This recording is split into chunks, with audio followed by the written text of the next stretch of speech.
tous les jours, on voit apparaître cette problématique. Qu'est-ce qu'on va faire de notre futur? Que vont faire les étudiants quand ils sortiront de leurs études? Le métier qu'ils font aujourd'hui, qu'ils préparent aujourd'hui, comment sera-t-il demain? Différent évidemment, mais en sachant que l'homme est par nature fort heureusement fainéant, ce qui sous-entendrait que c'est un être créatif.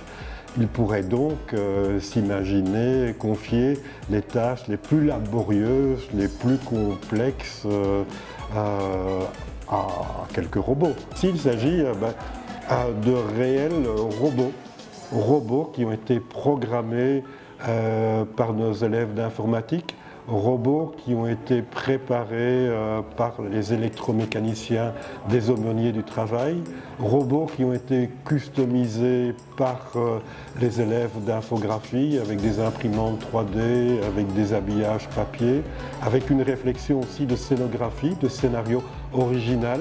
Les autres événements majeurs, il s'agit évidemment de la chambre d'Ems, qui est une illusion d'optique qui a été conçue en 1946. On présentera à chaque fois une petite scénographie mettant le public en scène avec l'univers robotique qu'auront imaginé les robots. Le troisième événement, je veux dire majeur, est évidemment l'exposition d'art plastique. Et là, on verra les publicitaires qui auront conçu des affiches avec des messages, des slogans interpellant le visiteur.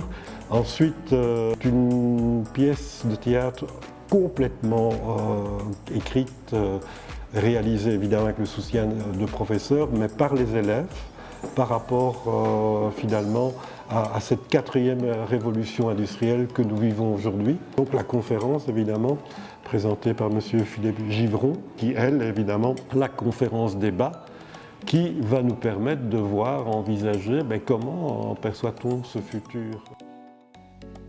Le défilé de mode robotique, un défilé de mode robotique préparé par nos élèves de stylisme, ayant travaillé de nouvelles matières, ayant cherché de nouvelles matières, s'étant inspiré des nouvelles technologies.